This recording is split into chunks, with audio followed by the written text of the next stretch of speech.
Começar a investir pode ser a decisão financeira mais importante da sua vida se tratando de dinheiro. E a promessa de começar a investir está igual ao iPhone, é a mesma durante anos. Então nesse vídeo aqui eu vou te dar 10 passos bem explicados e mastigados para começar a investir com pouco dinheiro e do jeito certo. E o primeiro passo é para você definir os seus objetivos financeiros.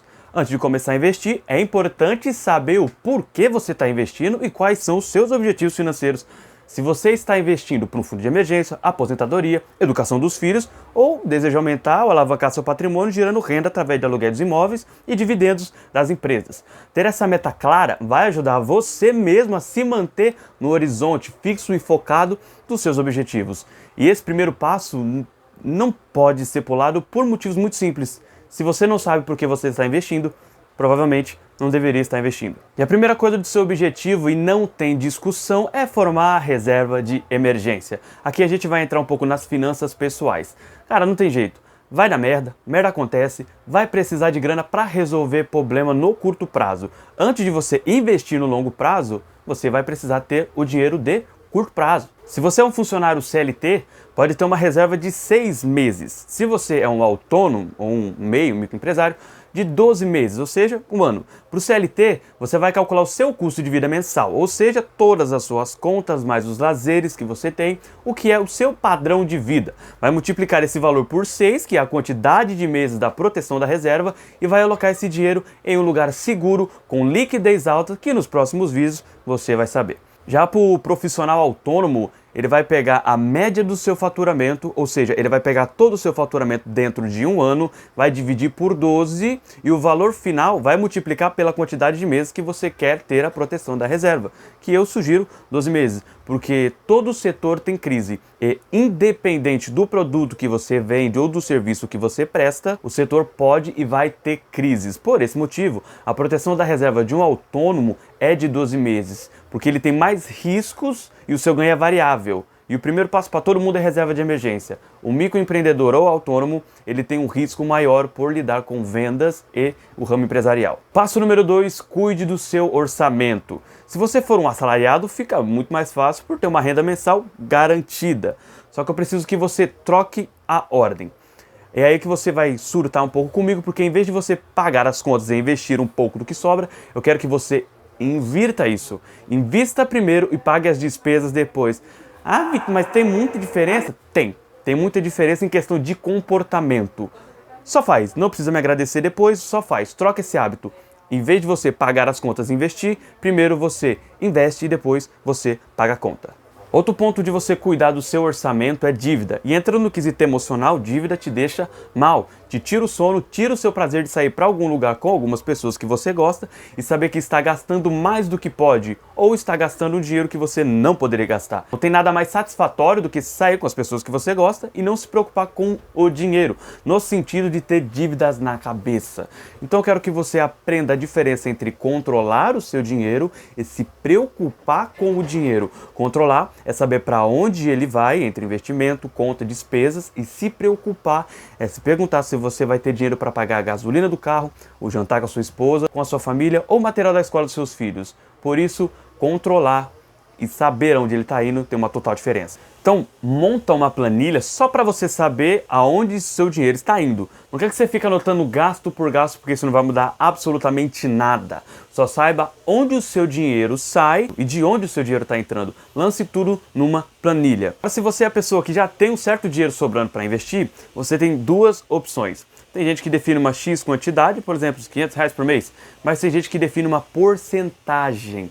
Por exemplo, vou investir 30% da minha renda. Aí já é com você. Que forma você vai fazer? Qual é a forma mais cabível dentro do seu método? Só cuide do seu orçamento, saiba para onde seu dinheiro vai, controle suas dívidas, faça renda extra se for necessário, diminua os gastos até você fazer a redução dessas dívidas e chegar em um ponto de viver confortável no sentido de não ter dívida, mas apenas contas para pagar. E o passo número 3 é eduque-se. Antes de fazer qualquer investimento, é importante entender os diferentes tipos de investimento que a gente tem, como ações, títulos públicos, imóveis, fundos, enfim, uma porrada de investimento.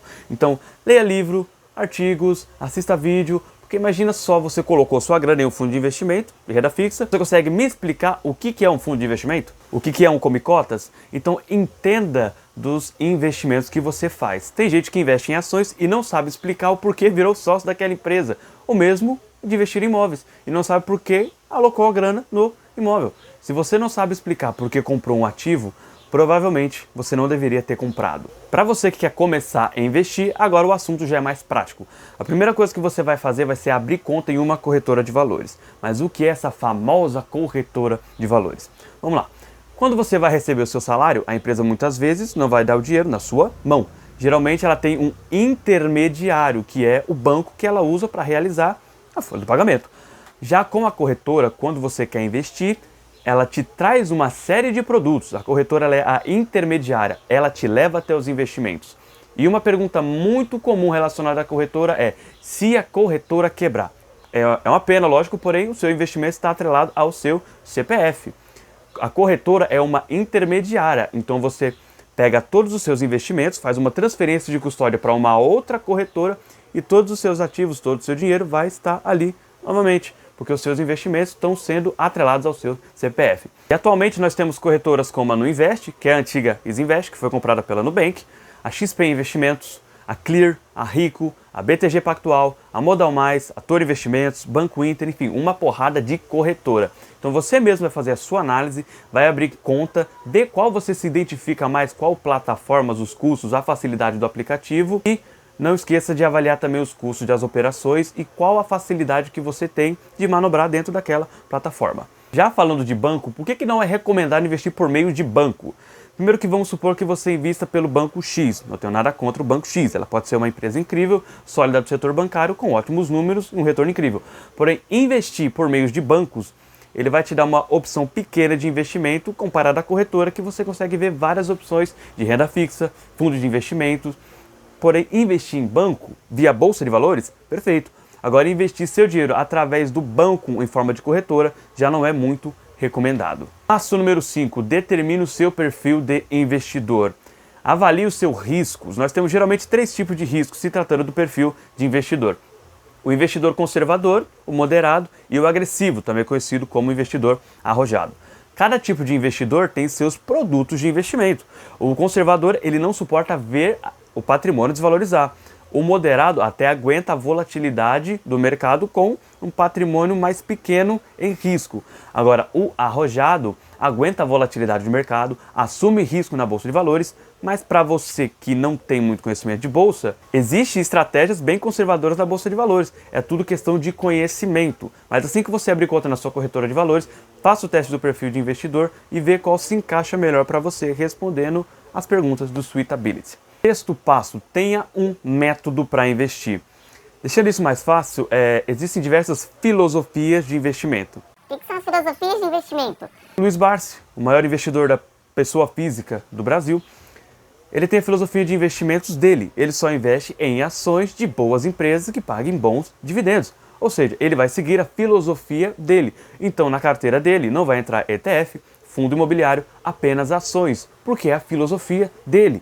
Já o Thiago Nigro, sócio fundador do Grupo Primo, ele tem a filosofia chamada ARCA, que a alocação dessa carteira fica em 25% em ações e negócios no Brasil, 25% no mercado imobiliário, fundos imobiliários, 25% em ativos internacionais, negócios americanos, investir em economias mais estáveis, outra moeda, e os últimos 25%, que para mim é o mais importante, que é o caixa, porque sem caixa o investidor não consegue dormir tranquilo.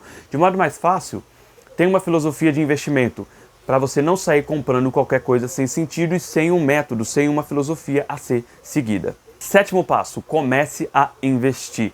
Depois de você abrir sua conta na corretora e definir sua estratégia de investimento e sua filosofia de investimento, claro que não vai de cara pegar uma filosofia para você, comece a comprar ativos de acordo com a sua filosofia de investimento. Só peço que você não pule a parte da reserva de emergência, porque se você investir direto em bolsa sem fundo de emergência, se der alguma emergência, e pode acontecer e vai acontecer, você vai precisar resgatar o dinheiro da bolsa.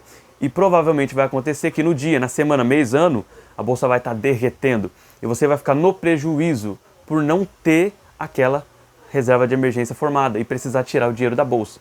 Porém, para não ficar muito maçante, você tem 70% da reserva formada? Então você pode colocar o seu pezinho na renda variável, para não ficar muito maçante ficar só aportando em renda fixa, porém sem parar os aportes na reserva de emergência. Assim você vai receber seus primeiros aluguéis de imóveis, os dividendos das empresas, mas com a reserva de emergência quase no 100% de alocação. Outra coisa é, estude os ativos que você está comprando. Nada de carteira recomendada de corretora. Estude, leia, entenda as operações das empresas ou os imóveis que você está investindo. Não invista por causa de recomendação de influenciador, carteira recomendada ou porque vai pagar um dividendo alto no próximo mês. Estude as operações das empresas que você está comprando. E o oitavo passo é diversifique sua carteira. Evite colocar todo o seu dinheiro em um único investimento. Você diversificar sua carteira de investimento vai ajudar você a reduzir os riscos. Vamos supor que você tem 3 bancos na sua carteira, o Banco do Brasil, o Itaú e o Santander. E isso não é nenhuma recomendação de investimentos, só um exemplo. Se caso acontecer alguma coisa, uma crise no setor bancário, essas 3 ações vai sentir um impacto e a sua carteira vai ter uma queda. Diferente se você tivesse uma ou 2 ações do setor bancário, uma do setor de energia elétrica, uma de saneamento básico e uma de telecom. Se tiver uma crise no setor bancário, você não vai sentir muito devido às outras empresas que compõem a sua carteira, porque o banco está em crise, mas o setor elétrico está em alta, saneamento está em alta. Então uma parte da sua carteira vai cair, porém o outro lado da alta vai segurar a sua carteira devido à queda no setor bancário. Então diversifique a sua carteira. Fora a diversificação de ações, você consegue investir em fundo de investimento em renda fixa para poder deixar seu caixa, ações de diversos setores da economia, investimentos em imóveis, que são os fundos imobiliários. Então você consegue diversificar de várias formas dentro do mesmo grupo de investimento. Por exemplo, em ações, você consegue ter o setor bancário, o setor elétrico, o setor de saneamento, o telecom, os seguros, tudo dentro da própria Bolsa de Valores, com setores diferentes, com impactos na economia diferente, que não tem uma certa coligação. E outra forma de diversificar também é investir no exterior. Assim você diversifica a moeda que você está investindo, a economia que você está investindo, a cultura que você está investindo e uma porrada de coisa. Então diversifique sua carteira, independente da categoria de investimento. Se forem FIIs, diversifiquem as FIIs. Se forem ações, diversifiquem nos negócios, para você sempre ter uma carteira diversificada que não corra muito risco sistêmico. Agora, como que você faz para diversificar nos fundos imobiliários? Se você comprou um fundo de galpão logístico, você vai comprar mais quantos fundos de galpões logísticos? Sabendo que dentro do mesmo fundo, às vezes tem 10, 15, 20 imóveis diferentes.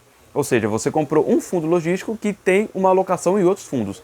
Muda de setor, vá para shoppings. Você tem fundos hoje que tem 19, 20 shoppings no portfólio. Um fundo que já está diversificado.